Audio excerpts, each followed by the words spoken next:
Are we just profiting from men's insecurities?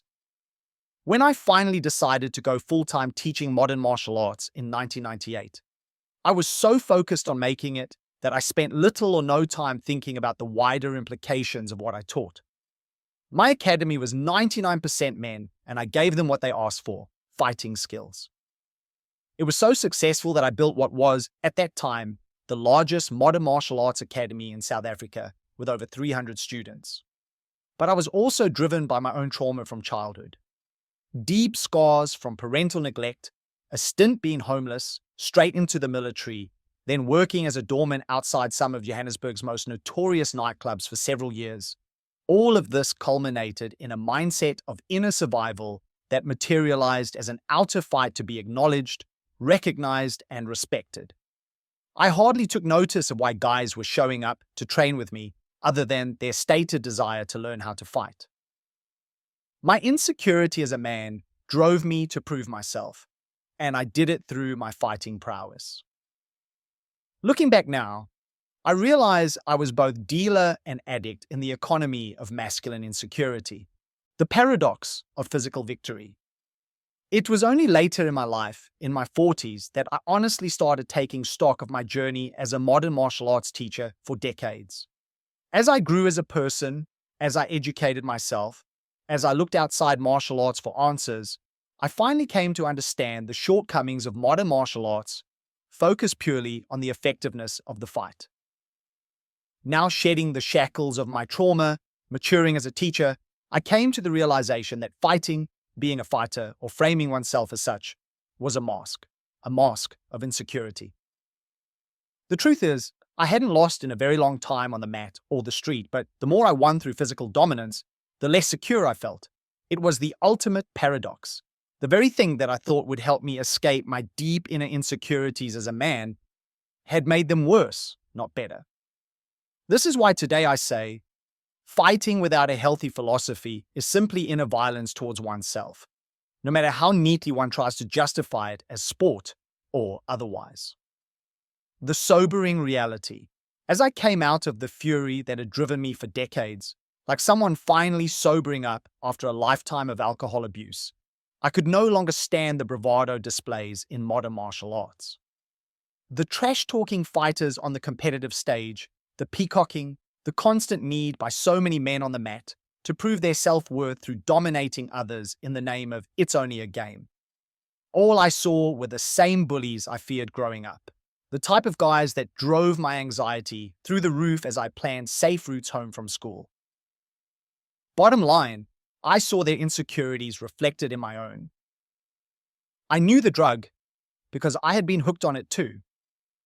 Walk into most modern martial arts schools today, and you'll witness a carefully orchestrated theater of masculine anxiety. The marketing speaks of transformation, empowerment, and becoming a warrior. However, what is being sold is a temporary salve for a permanent wound, one that the industry has a vested interest in keeping open. The modern martial arts school has evolved into something far removed from its philosophical roots. Where once stood temples of self-cultivation, we now have factories of false confidence. The business model is elegantly cruel in its simplicity. 1. Identify the wound. Men who feel powerless, disconnected from their bodies, uncertain of their place in a changing world. 2. Promise the cure. Physical prowess as the path to respect, safety, and self-worth. 3. Ensure dependency. Structure progress so that true security always remains one belt, one seminar, one level away. 4. Normalize the dysfunction. Create a culture where insecurity-driven aggression is reframed as warrior spirit, the philosophy of violence. What we've lost in the commercialization of modern martial arts is the understanding that true martial arts were never about fighting. They were about not fighting.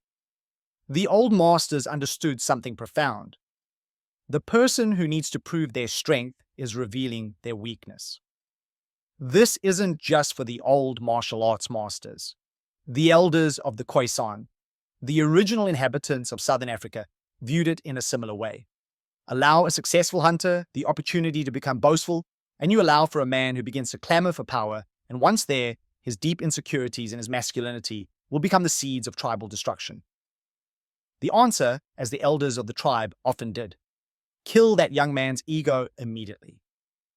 When you strip away the healthy philosophy, the introspection, the spiritual development of modern martial arts, what remains is just neatly packaged violence.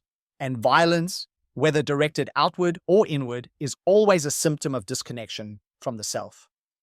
We've created a generation of men who can execute a perfect armbar, but can't sit quietly with their own thoughts. Men who can choke someone unconscious, but can't articulate what they're really afraid of. What they're afraid of, ultimately, is the same thing I was afraid of: being seen as weak, being rejected, being unworthy of love and respect without the armor of physical prowess. We teach them to armor up rather than open up. We give them techniques to control others when what they desperately need are tools to understand themselves. The tragedy is that every perfectly executed technique takes them further from the very thing they seek: genuine connection, authentic strength, the ability to be vulnerable without feeling diminished. The irony is crushing. In our attempt to make men feel powerful, we've made them more dependent than ever on external validation. Every belt, every tap out, every respect nod from training partners becomes another hit of a drug that never quite satisfies. This is modernity's gift to masculinity, the commodification of strength.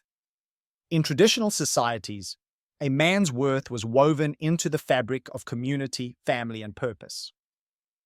Now, isolated and atomized, men purchase their identity in monthly installments. The modern world operates on consumption as cure. Feeling depressed? Buy something. Feeling weak? Buy a membership. Feeling unmanly? Buy into our program. We've replaced initiation rites that connected boys to their deeper purpose with transaction-based rituals that connect them only to their credit cards. The masculine industrial complex, the tacticalization of modern martial arts, perfectly exemplifies this dysfunction. Grown men dressed like special forces operators, training for street encounters that will likely never come, preparing for a war that exists primarily in their anxious imaginations. The aesthetic, all black clothing, military terminology, warrior imagery, is deliberately crafted to appeal to a specific masculine fantasy. But what is this fantasy really about? It's about men desperately trying to reclaim something they feel has been taken from them, though they can't quite articulate what. It's about the deep fear of irrelevance in a world where traditional masculine roles have dissolved. It's about seeking clear purpose in lives that feel increasingly meaningless, searching for brotherhood in an atomized society, grasping for a sense of being needed when nobody seems to need warriors anymore. The tactical gear and military aesthetic aren't just costume, they're grief made visible, a mourning for a masculinity that never was but haunts us still. Sadly, most modern martial arts teachers are not teaching men to be warriors. They are teaching them to cosplay as warriors while avoiding the much harder battle, the one within. That is also because their students mirror their own insecurities. As they say, like teacher, like student, the cost of counterfeit confidence. The confidence gained through physical dominance is fool's gold. I know because I possessed it in abundance. I could walk into any room in the world knowing I could physically handle anyone there. But that knowledge, rather than freeing me, became its own prison. My identity was so wrapped up in being dangerous that I couldn't allow myself to be vulnerable, to be wrong, to be simply human. This is what we're selling to men who come through our doors. A counterfeit confidence that requires constant maintenance, continuous proof, endless validation. It's confidence with an expiration date, confidence that evaporates the moment you can no longer perform. Confidence that paradoxically increases your insecurity because now you have something to lose. Real confidence, the kind that comes from knowing yourself, accepting your limitations, making peace with your shadows, can't be purchased in monthly installments. It can't be earned through physical dominance. It emerges slowly, quietly, through the unglamorous work of self-examination. In my experience, most guys in modern martial arts don't want to do that work. I see this play out in real time on social media. Post a slick technique for improving someone's fight game, thousands of views. Post about martial arts as a practice for finding inner peace, crickets. The silence is deafening. This disparity tells me everything I need to know about what we're really selling and what people are really buying.